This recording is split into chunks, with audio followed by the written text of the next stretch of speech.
Welcome to episode 85 of the Selling Your Screenplay podcast. I'm Scott Myers, screenwriter and blogger over at sellingyourscreenplay.com. Today I'm interviewing Keith Miller, who wrote and directed an urban crime drama called 5 Star. It's an excellent example of a high-quality, low-budget film, so stay tuned for that. This episode is brought to you by Final Draft, the industry-standard screenwriting software. Final Draft is used by the top studios and production companies worldwide, as well as today's best screenwriters like Aaron Sorkin, J.J. Abrams, Nancy Myers, Matthew Weiner, Jack Penn, and many more. Get a copy of Final Draft for your desktop or mobile device and start writing in minutes. Visit finaldraft.com for more information. If you find this episode valuable, please help me out by giving me a review in iTunes or leaving a comment on YouTube or retweeting the podcast on Twitter or liking us on Facebook. These social media shares really do help spread word about the podcast, so they're very much appreciated. Couple of quick notes. Any websites or links that I mentioned in the podcast can be found on my blog in the show notes. I also publish a transcript with every episode in case you'd rather read the show or look at something later on. You can find all the podcast show notes at www.sellingyourscreenplay.com/podcasts, and then just look for episode number 85. A couple of quick updates. I continually build out the SYS script library. Last week I added the Game of Thrones pilot script, the Lost pilot script, and the 30 Rock pilot script. These scripts were sent in, again, by writer Brooklyn Hudson, so thank you very much, Brooklyn, for sending those scripts in to me. If you have a screenplay that you don't see listed in the SYS script library, please do email it to me. I've gotten some people who wanted to list their own scripts in the library. That's not really what this is for. This is for produced scripts, and it's really just an educational tool. So there are some legal complexities with publishing people's unproduced scripts, so I don't really want to get into that at this point. So please, if you have any scripts that you see, if you have any scripts and you don't see them listed in the SYS script library and they're produced movies, please do send them along and I will get them posted. Right now we have about 1,000 scripts. I think it's well over 1,000 scripts in the library. Many hit movies, many award-winning feature films, a lot of TV pilot scripts. All the scripts are PDF format, so you can download and read them on whatever device you use. Just go to sellingyourscreenplay.com/library. I just want to mention, too, a free webinar that I'm doing on Wednesday, August 12th. It's called How to Effectively Market Your Screenplay and Sell It. I'm going to be going through all the various online channels that are available for screenwriters and give you my unfiltered opinion of them. I get questions all the time like, does the blacklist work? Does Inktip work? Which contests should I enter? I've tried pretty much every marketing channel available to screenwriters, and I'm going to give you my unfiltered opinion on each one and tell you which ones I think are the best ones. A lot of what I'm going to say isn't something I would ever say in a public podcast, so if you're interested in that kind of stuff, definitely sign up for it. Again, it's completely free. It's a webinar. It's completely free. It's going to be August 12th. Even if you can't make the live event, don't worry. Sign up, and I'm going to record the event, and then I'm going to email everybody who signed up with a link to it. So you will be able to listen to it at your convenience at any time in the future. To sign up, just go to sellingyourscreenplay.com/free webinar. And free webinar is all lowercase and all one word. So that's just sellingyourscreenplay.com/free webinar. Of course, I will also link to that in the show notes. So if you can't remember that, just go to sellingyourscreenplay.com/podcast, look for episode 85, and I will link to this webinar in there. So now let's get into the main segment. Today I'm interviewing Keith Miller. Here is the interview. Welcome, Keith, to the Selling Your Screenplay podcast. I really appreciate you coming on the show. Thanks a lot for having me. Glad to be here. So I think to start, maybe you could just give our listeners a quick overview of your career in the entertainment industry, kind of everything. Take us up to the point where you wrote and directed 5 Star. Then we'll dig into that specifically. But just, take us back as far as you want to go and kind of how you got interested in film and got to the point where you're now writing and directing feature films. Yeah, sure. I didn't go to film school. I went to art school. I was a painter for about 20 years before I even considered seriously making any movies. And then about 2005, 2006, my paintings had become more and more narrative, and so I got more and more interested in filmmaking as a potential, because before then, to be honest, it just seemed impossible to me, the idea of making a feature film. It's kind of like, so you point a camera, and what do you do, and how do you get people, and how do you write a script, and how do you get money? All was very kind of mysterious. But then I just kind of ignorant enough to say, like, yeah, well, you just do it, I guess. And so I tried to make a movie back in 2005.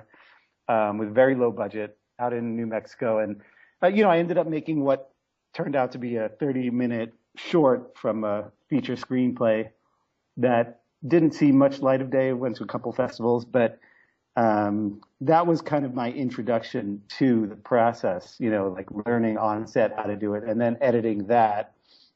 And then subsequent to that, I made probably 20 or 30 shorts, some documentary style, some more narrative style. And I got more and more interested in the kind of intersection of narrative and documentary and kind of a socially engaged realism. And those kind of movies, I still like any kind of fantasy movies, but for me personally, I was interested in making movies that kind of touched on reality with a strong narrative structure. So my last feature film, my first one was Welcome to Pine Hill, and that came out of a short, which came out of a real life incident in which me and the lead had an hour and a half argument over a dog, and that's the lead to that. So that one, I guess the kind of entree into feature filmmaking was that, and I had no idea what it would take and what the process would be, and certainly not what it would be, how long the tail would be. I mean, just two days ago, literally, I was doing business around Welcome to Pine Hill, and that was shot in 2010. And then through the lead character, the lead actor in Welcome to Pine Hill, I was hanging out with him one day, and he said, "Oh, do you want to meet this guy who's a 5-star general in the Bloods?" We were bouncers together, and then he introduced me to Primo in Fort Greene, and we did a 1-hour on-camera conversation that I edited down to a 2-minute piece called Gangbanging 101, and that led to, we both liked the way that turned out, and we had an affinity with one another, and he was very comfortable with it, and I thought he was a great presence on screen. So I said, okay, let's work together on a feature. Yeah. Okay. I want to dive in just a couple of things into what you said. So this first 30-minute film that you did, you were intending that to be a feature, but just through your naivety, you shot this thing, and then when it was edited down, it was 30 minutes. Is that kind of the idea?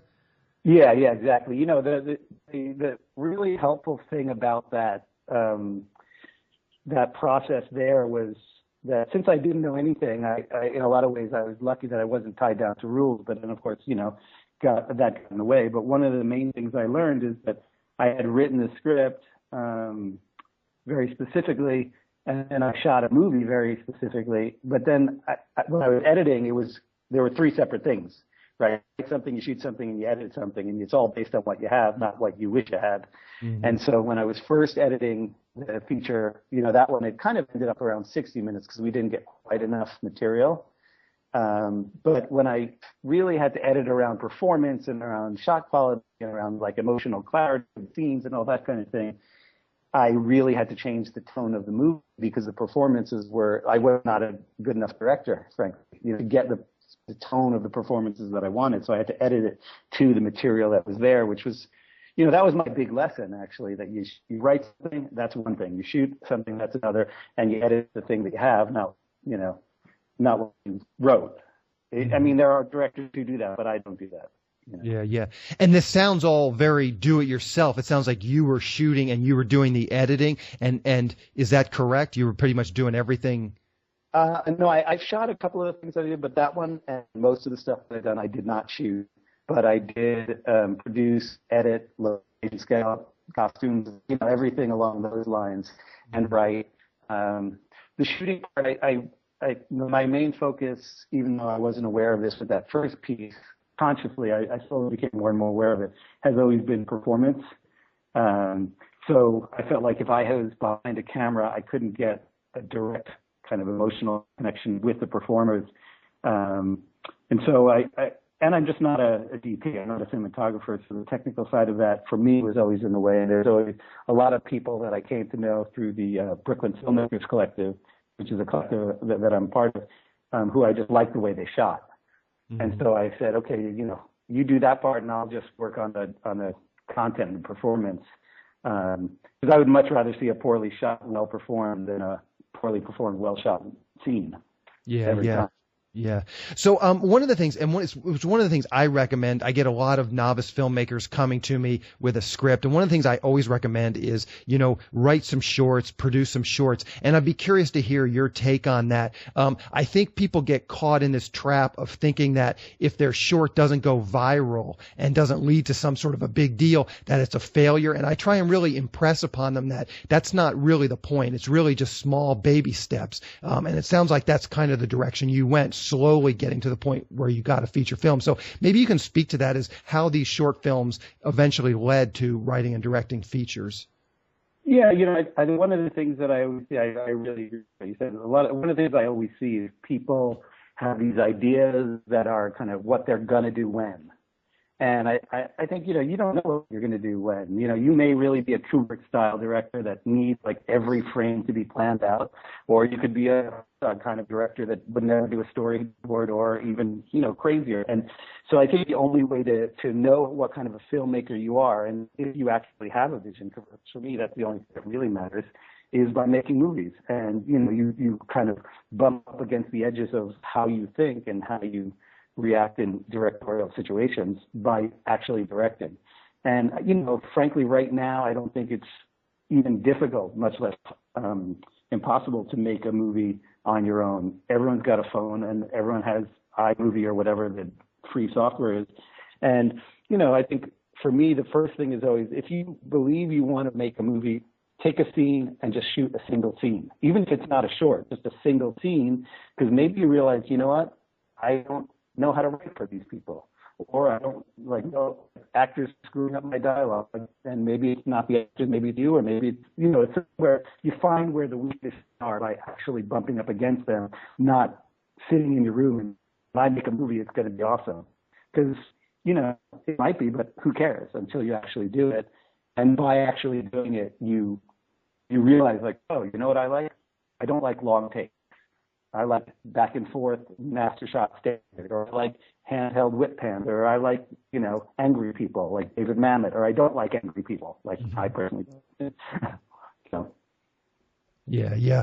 Okay, so let's go ahead and let's move into your latest film, 5 Star. Perhaps to start out, you can just give us a log line or a pitch of the film. I always link to the trailer in the show notes, so people can definitely check that out. But maybe for people who haven't seen the trailer yet, you can just give us a quick pitch.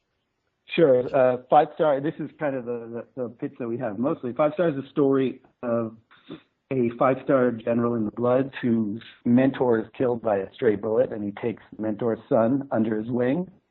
And the mentor's son and the older guy who's, been in the movie, the mentor's not, he had been estranged from the son. He left the house very young, but the young guy has to figure out what to do with his life, if he wants to follow in his father's footsteps, if he wants to turn blood and run, drug packages to make money on the street or not. And then slowly he kind of comes to think that it might not have been a stray bullet. At the same time, the 5-star general, played by Primo, he has a wife and 4 kids, and he's trying to figure out a way to kind of go straight, to get out of the criminal life. Mm-hmm. Primo is played by Primo, who is actually a 5-star general in the Bloods, turned blood when he was 12. And a lot of this movie is based very much on real life. So I make no distinction between documentary elements and scripted elements. The arc of the story is completely scripted, and a lot of the scenes are scripted, but a lot of it is observational, hanging out with people kind of situations. Yeah. And so let's go through that writing process a little bit. You talked about just a minute ago how you met Primo through this little documentary, the 2-minute documentary that you did. But now take us through the writing process. So you're meeting with Primo and you're writing things down. Are you just following him around in sort of a slice of life type of a thing and taking notes as you follow him around? Maybe you can just walk us through sort of the process of writing the script. Sure. Yeah, I never took notes, and I didn't follow him around. It was basically like hanging out and, just hanging out with him and talking. And so before I met him, I knew that I wanted to do a movie that with the underlying theme of what it meant to be a man. I think it's a very complex question for contemporary men, because it's not like go out and, hunt and be a man, or, go get your job. And I don't think it's that simple. Manliness is not like being tough always. And if it is, it's very simple for Primo because he's a very tough guy. So when I was hanging out with him, he would tell me certain situations. So a lot of the details from specific scenes came out of those conversations. But then the larger story arc and the architecture of the story and all the other characters were written by me. So what I tried to do is take this very realistic setting and just put a narrative structure to it. Because when we're shooting the movie and when I'm writing the movie, if it doesn't feel like reality to me, I just call cut. Like, I'm not interested in that. I want it to really feel real. And so using those specific elements brought that out. So the writing process, like in terms of going back to the question about what I did with Primo, I just hung out and talked and got to know one another and got to know kind of like the nuance of our relationship, but also elements of his personal history and just the way he interacts with people. And was there any, this is sort of the obvious criminal, element question. Was there any concern on his part that, now he gets a little bit of a spotlight on him and the police might come in, or was he a little bit reticent to talk about certain things? Gang intelligence, GI is real, but he is cleaning up his life. So it's not really, there was no like facts that we cut out to protect the not so innocent. There was nothing revealed. There was nothing, they're all very general things. And if GI came after him right now, like, he's not doing the criminal stuff anymore. So it's not an issue, Mm-hmm. It was more about it's not really a movie about gang life. It's a movie set in the life of a gang member, but it's a very intimate human story. And that was the focus. That was an issue, and he checked in with the other people who he is associated with, and they were like, yeah, that's fine. You know the difference. And after that, it was really, I said to him very early on that if we're going to do this, you really have to take emotional risks. You have to really get willing to be open in front of the camera. It's not just like being a tough guy. That's easy, but the other stuff is harder. Yeah. He was very open to that. He's a very dynamic actor that way. And that's what I sensed early on.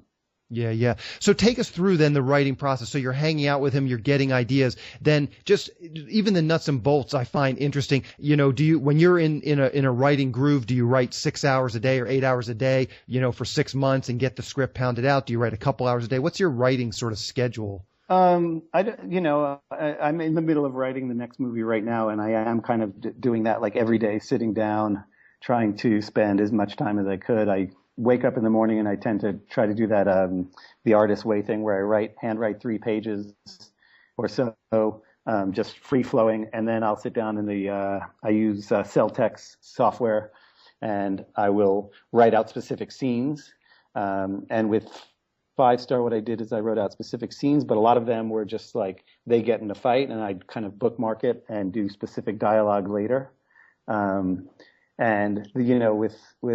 5-star and Pine Hill, I knew very clearly the opening and the closing scenes, and I had some kind of like maybe islands that I knew that I was going to stop in, and I just went filling them in as I went through the writing process.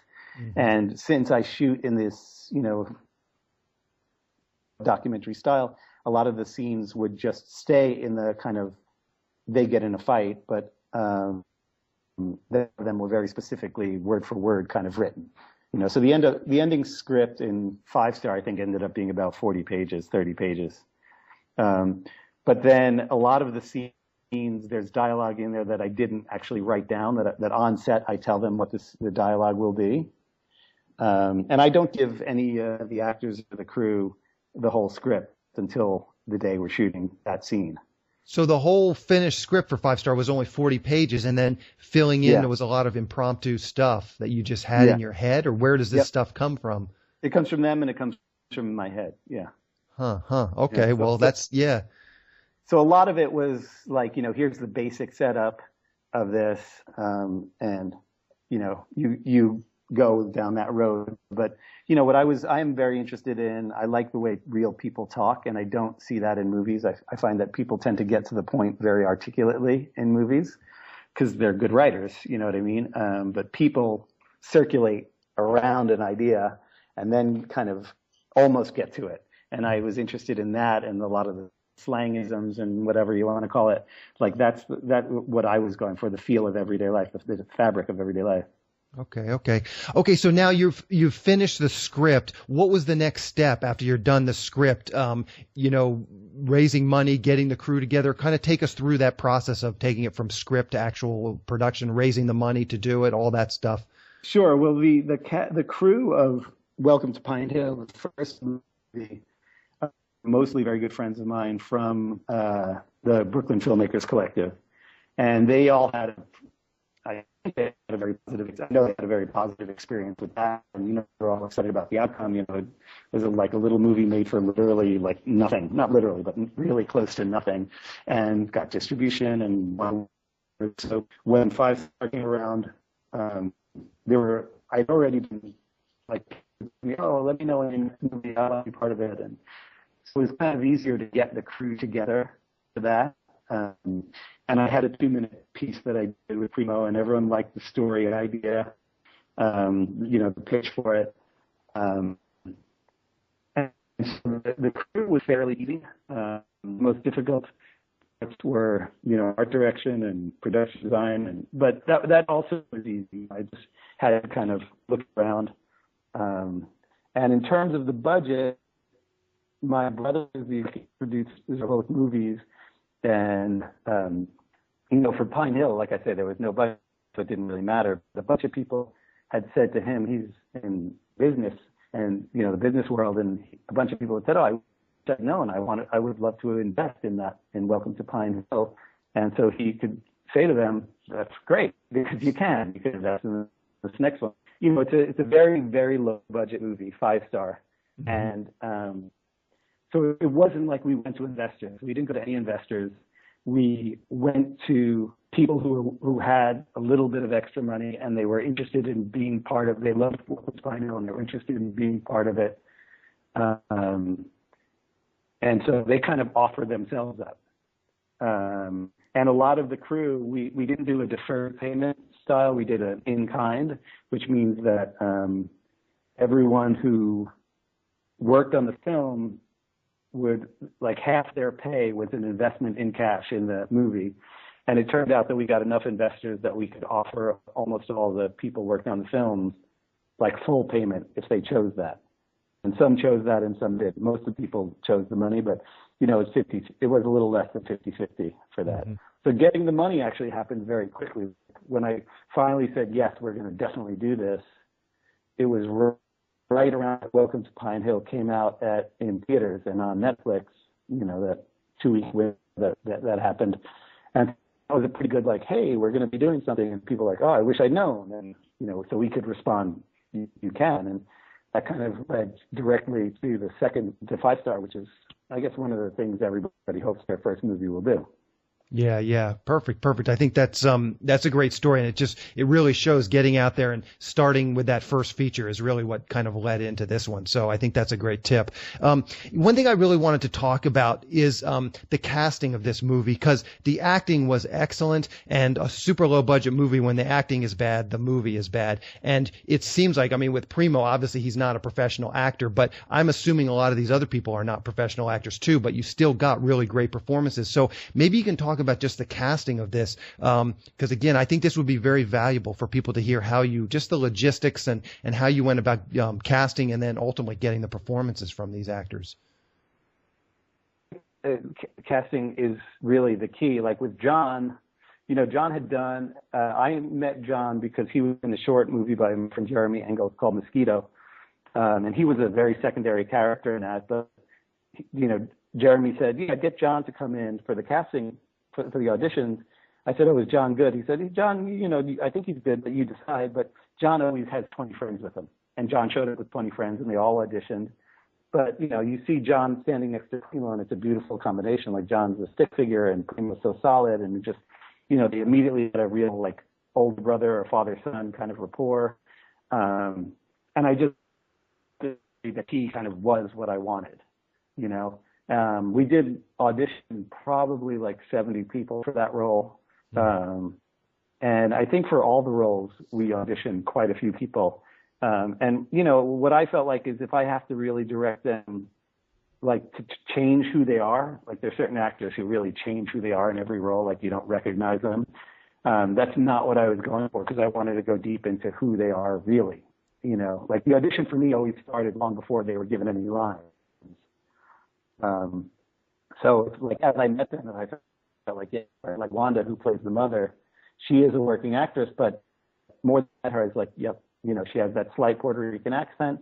She has that kind of like, she's pretty and she's tough as shit, and she's going to like really not take anything from you. And so I thought, you know, and one by one, all the actors in it, like the guy who puts the lighter over his hand when John and Primo and Casey are there talking. Like when I met Casey, it was like, yeah, Casey's tough. He's a sweet guy for me, but like, and like things like that, I was like, yes, he feels right. So a lot of that casting came about that way, you know, mostly like feeling them. And even if they weren't trained actors, what I would call actors with headshots, you know, walking out of the movie, a bunch more have headshots, but walking in, they didn't. I wanted to feel that they kind of embodied the part before I got there. Mm-hmm. And then on set, you know, depending on the specifics of the line, like Casey, for example, that's a small part, but that was a crucial part. That's when John comes back and he supposedly the package gets lost or whatever. And I really needed him to sound threatening, and the lines are specific, and I just kind of walked him through it, and, you know, we did a bunch of takes, and he kind of got it, you know. Same thing with the fight, the long argument between John and his mother, Wanda. There's a lot in there that's very specifically written or, you know, laid out for them, but I knew that, like, John is a Hispanic kid who's, you know, obviously gotten in fights with his mom, and Wanda is the mother of a teenager who's obviously gotten in fights. And I, you know, said, like, that's where we're working from. There's no imaginary stuff here. Mm-hmm. So that's what and we do very long takes, and I do a lot of like, I make sure the set feels very safe for the actors. You know, I think that's on the set, the actors are the ones taking the most emotional risks. You know, the sound person just has to get it right, even if it's hard, and the DP has to get the right feel, but the actors are the ones really putting themselves out there. And so I try to create as safe space as possible. Yeah. No, all good tips.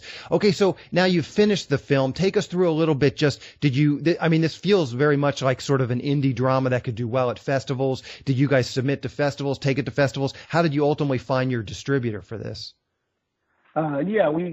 We applied to festivals, and Tribeca was very enthusiastic, and they reached out to us very quickly, and you know, they said they'd put us in competition, and you know, it's really a New York movie, and the idea of having like all the cast and crew like at the premiere was really great. So it was kind of an easy fit for us, and we got a lot of great press out of that, and our sales agent immediately started talking to people. But you know, now an indie movie without a star in it is a tough sell. But we won an award going out of Tribeca, and we played the Venice Film Festival and started winning awards around. So when we finally got an offer from this accelerator, who's our distributor, and then AMC Sundance International to be on cable in Europe and South America, you know, it just kind of happened naturally. Like the sales agent and the producers just kind of worked, let it know about it. And, you know, to be honest, like a lot of the distributors said, yeah, I love your movie, but we don't know what to do with it, because it doesn't have an easy log line. You know, it's not Jaws with Paws or, you know, In a World Where, et cetera. It just, even my little description at the beginning took me longer than people have to, like, it's not an elevator pitch unless you're going on the Freedom Tower or whatever they call it, you know. So I think for a lot of these places, it was a little bit tough. And they said, I love your movie, I just don't know what to do with it.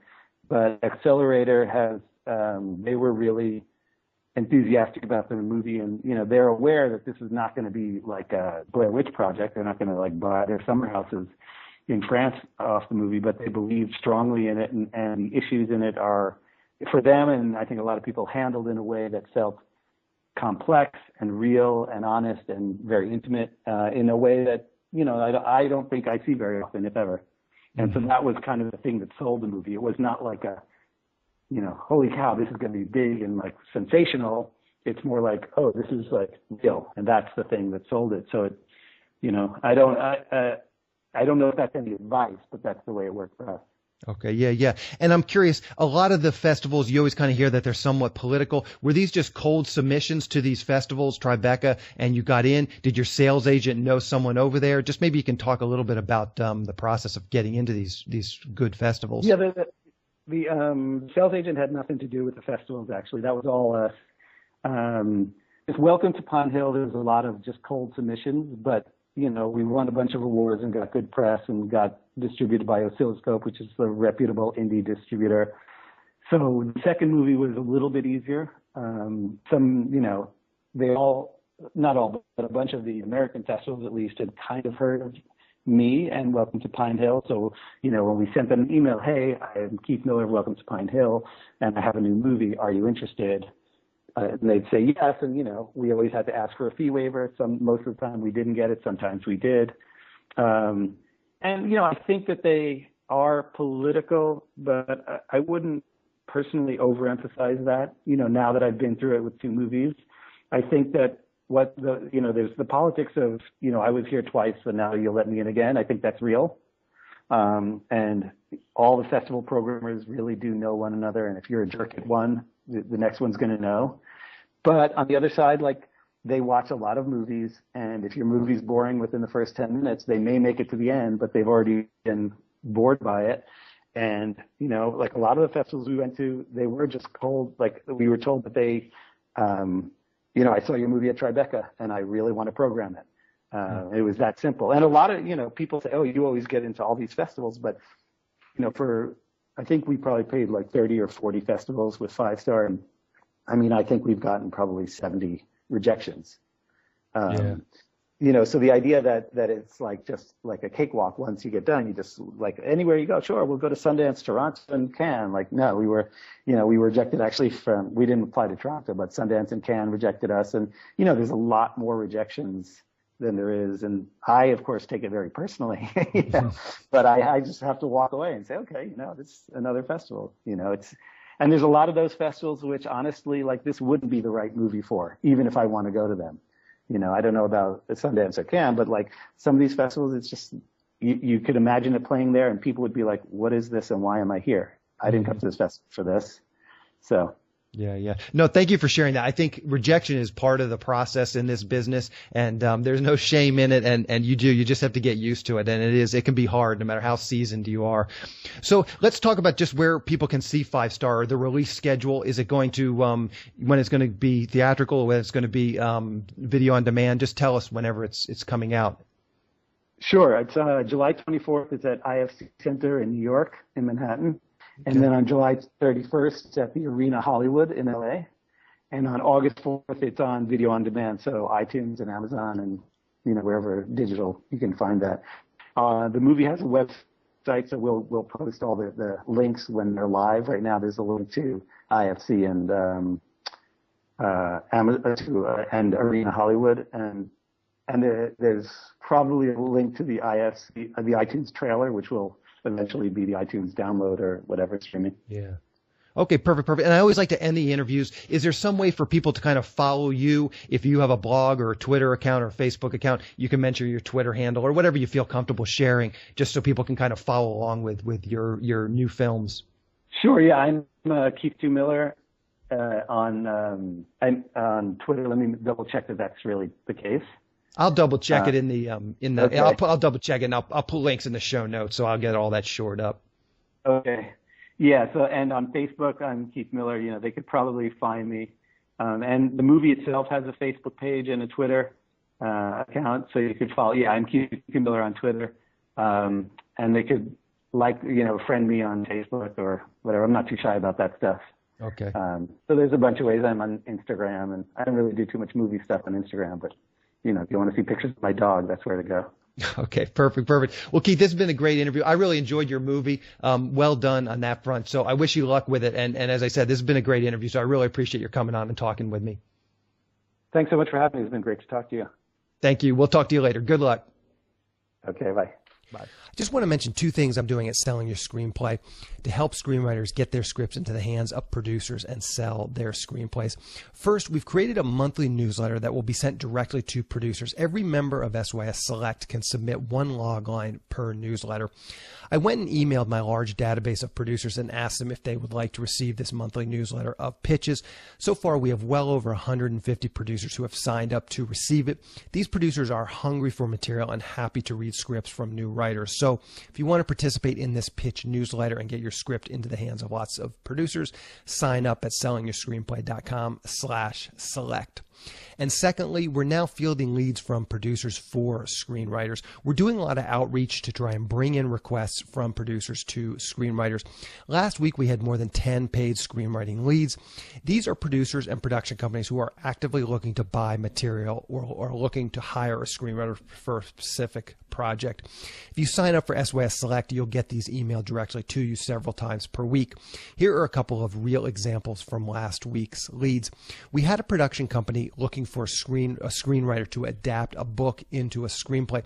This is a fairly common occurrence. A lot of people who go into screenwriting think that they're going to be spending their time writing on their own ideas, but in all likelihood, if you do become a professional screenwriter, it will be doing paid writing assignments for production companies, for producers, either adapting a novel, like in this case, or most likely writing a screenplay based on a treatment or outline that you're presented with.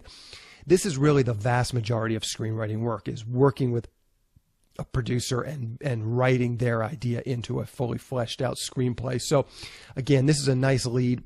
It'll be great practice. This is a paid lead, so they have some budget to pay the writer, but this is a great chance just to sort of kind of get your foot in the door and get yourself actually some professional work as a writer. We had another production company looking for a short script that has a female protagonist and is dark and edgy. I've talked about this many times in the past. There isn't a ton of money in short films, but there are lots of people out there making them. So these sorts of leads are exactly the kind you want to find if you have some short screenplays. These are great for getting experience. They're great for getting produced credits. A lot of these shorts, if the producers are aggressive, they will end up on IMDb, so you can actually get an IMDb writing credit. They will submit them to film festivals, so you can go to film festivals, network. You can see your stuff performed on a big screen. You can also hopefully be on set. You can see how actors are interpreting your words. So just doing shorts it's a great way, and it's really fairly easy. There's leads, as I said, coming in through us, but other services, I've seen leads for shorts on Inktip, and I see a lot of leads for shorts on Craigslist. So there's really a ton of people out there looking for short scripts. And as I said, as a writer, you're not going to make a lot of money doing them, but you definitely can get some credits, and they can be good credits. You can get into film festivals, and as I said, get an IMDb link. We had a producer looking for Chinese storylines. This is a lead that I've seen quite often from different production companies. There is quite a bit of production money coming out of China right now, so there are quite a number of producers who are looking for screenplays with elements that would play well in a Chinese audience. So keep this in mind as you're writing your next screenplay. There are some criteria, and I'm not an expert at this, so I really don't know exactly what all the criteria is, but one of the big things is censorship. China is not a free and open society like we have here in the United States. This money is coming from the government in a lot of cases, or if not government, if it's not coming from the government, they're going to need to pass the government censors. And again, I'm not an expert at this, so I don't know exactly what that entails. At some point, I'll try and have a producer on who's producing this type of material, because as I said, I see these types of leads quite often. And it would be interesting just for my own education to find out exactly what the criteria is. But it can't be negative towards Chinese society. You're not going to find scripts or movies about, fighting the Chinese government, overthrowing the tyranny. That stuff is not going to work. But they want Chinese storylines. They do want action. They do want adventure. The same sorts of stuff that plays in the United States, but not stuff that the government is necessarily going to look down on. Anyway, this is just a small smattering of the leads from last week. A lot of these leads are still very much active. So if you join SYS Select now, you can still submit to them. And of course, we'll be bringing new leads each and every week. So to sign up, again, just go to sellingyourscreenplay.com/select. In the next episode of the podcast, I'm going to be interviewing Claudia Fa, who directed an independent Viking film called Northmen, a Viking saga. He's originally from Switzerland and is now living and working in Hollywood. We walk through his entire career, and it really goes back to his childhood when he and his cousin started just making basically little short films, home movies, short films when he was very, very young, like in junior high. And slowly his career grew from there. So it's an interesting interview just to hear someone really all the way through their entire career to the point where they're directing, pretty large budget feature films. So keep an eye out for that episode next week. So to wrap things up, I just want to touch on a few things from today's interview with Keith. The thing that really impressed me about Keith was just how artful he was and sort of how serious and professional he took this. He talked about, seeing 70 actors for a specific role and doing that kind of casting. And if you've ever worked in a low budget film, it's like that's an enormous amount of just time and effort it takes. But that's the kind of sort of professionalism that is needed to make a low budget independent film work.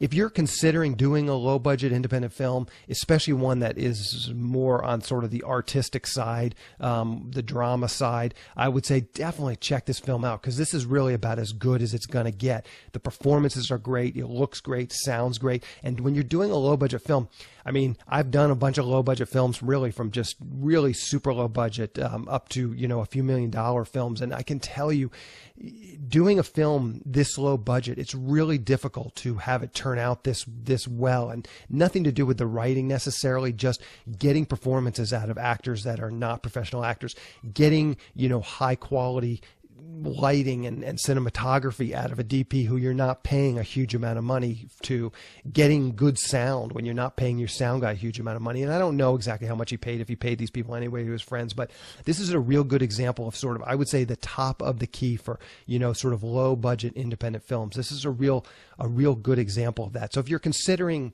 doing your own film, definitely check this out. Really look at this and listen to this interview, because I get the sense just from listening and talking to him, just how professional sort of he is and how artistic and caring he is for this project. And that's what it takes. There's the old good, fast, and cheap. And, this was cheap and it was good. So it's not going to be fast. He really put a lot of effort into this project, and it shows. You watch it and you can tell this is an artfully done film.